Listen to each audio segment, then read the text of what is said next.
et bienvenue dans une nouvelle émission de Monaco Supercars. Aujourd'hui, nous allons vous présenter une voiture particulière. Cette voiture, c'est la 458 Special. Et cette voiture est spéciale parce qu'il s'agit pour beaucoup de ferraristes de l'apogée des berlinettes V8. Pourquoi? Puisqu'il s'agit du dernier V8 atmosphérique chez Ferrari. On va vous présenter cette voiture en détail avec Enrico. Alors, qu'est-ce qu'on peut dire sur cette voiture? 458 pour 4,5 litres, 8 cylindres. Donc, on est sur un moteur central arrière. Alors, qu'est-ce qui change par rapport à une 458? C'est au niveau du châssis, au niveau des appendices aéro, les PC avant, le capot, la belle petite appendice sur le côté, les jantes sont différentes, le coffre arrière, le diffuseur. Puis un moteur qui est recouvert sur sa partie supérieure en carbone. Oui, en carbone avec une belle vitre en macrolon. Ouais. Je pense que maintenant, le mieux pour découvrir la différence qu'a cette voiture avec la 458 normale, c'est de l'essayer. C'est de l'essayer. Et ben c'est parti. Allez, on y va.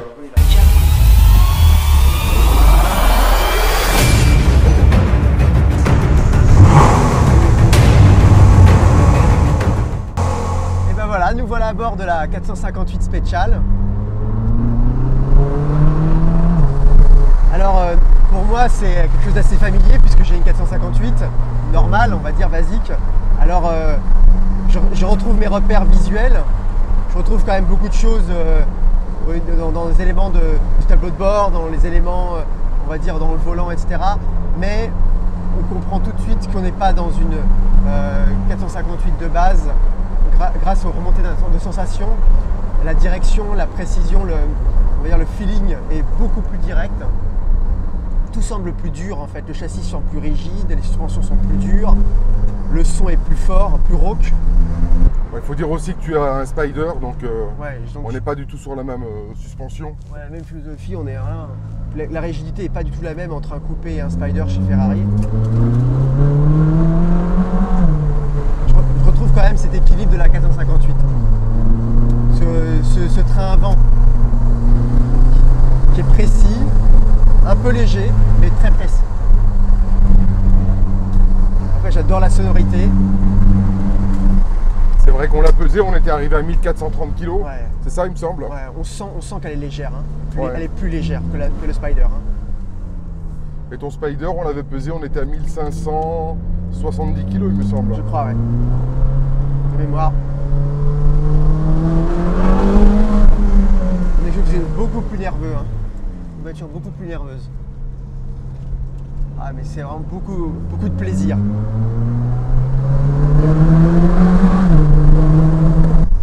Très très bonne boîte, il faut dire que pour l'époque, c'était vraiment la boîte la plus rapide du monde. Ouais. Avec le gap qui a été fait entre la 430 et la 458 est incroyable au niveau de cette boîte de vitesse. Là, il n'y a quasiment pas de temps de passage, c'est de l'instantané. Hein. Bah, disons que c'est une voiture qui donne vite de l'émotion, car tu n'es pas obligé de tirer dedans. Non. Et tu as tout de suite comment dire, des sensations de bruit, d'ambiance. Ouais. Donc au final, c'est vraiment une 458, ça a vraiment l'ADN d'une 458, oui. Mais une 458 améliorée. C'est une 458 dont les qualités sont poussées à l'extrême. Ouais. Parce qu'aujourd'hui, je peux vous dire qu'avec les V8 biturbo, bien qu'ils soient plus puissants, ils ne vous donnent pas le quart de l'émotion que cette voiture vous donne. C'est vrai qu'on a pas mal d'amis qui ont des 488 et des Pista, et ils ont un petit peu de regret, et ce qui leur manque c'est un petit peu l'émotion, le bruit. C'est vrai que toutes ces nouvelles voitures qui arrivent aujourd'hui sur le marché, tous ces V8 biturbo avec énormément de chevaux, énormément de couple, ben, ça manque un petit peu de caractère moteur, je trouve. Même si ce sont des avions de chasse. Hein. Ouais. La Pista notamment. Même quand tu roules pas vite, tu prends du plaisir. Ah ouais. Ah là, le kiff. Moi je suis complètement fou de cette voiture. Bon bah voilà, hein, c'est un peu avec regret que je vais te repasser le volant, Nico, parce que j'ai pas du tout envie de le lâcher.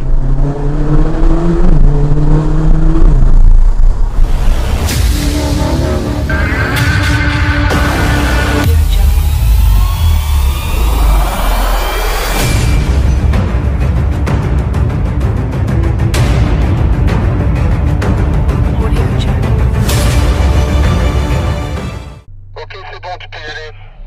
On y va, on arrive.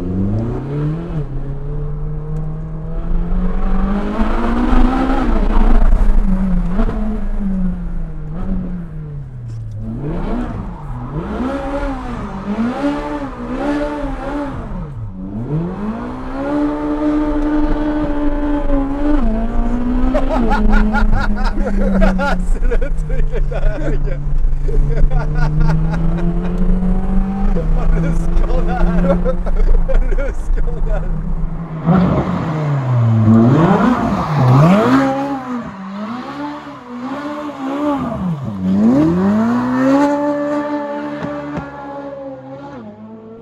Bon, alors qu'est-ce qu'on peut dire sur cette voiture? Un bon équilibre, la voiture s'inscrit bien, Ouais. la boîte est très rapide. Ça manque un petit peu d'attaque sur les freins, je trouve.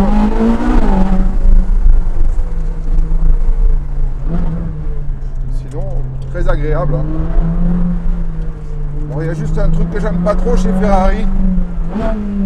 Ça reste quand même tous les boutons pour accéder au menu, c'est toujours un mal de tête. Hein. Ah, c'est chiant ça. Ouais, c'est vraiment un mal de tête. Et c'est pas très intuitif, on va dire. Non. Qu'est-ce que tu penses du moteur? Bah, le moteur, j'aime bien, il est plein de couple. Hein. On a pu le constater, là, t'as vu la voiture? Direct, part, elle hein. s'est mise en glisse. Faut être très fin quand même avec la pédale de gaz. Il y a beaucoup de couples.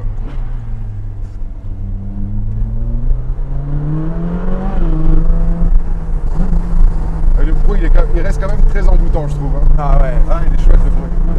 Et comment tu le sens le train avant? Ouais, il est quand même assez incisif pour une voiture qui est un châssis quand même de 2010. Et on s'y habitue. Déjà, c'est une très bonne voiture. Hein. C'est vrai que quand on sort de la 430 et qu'on passe à une 458, on sent surtout ce train avant qui est très efficace.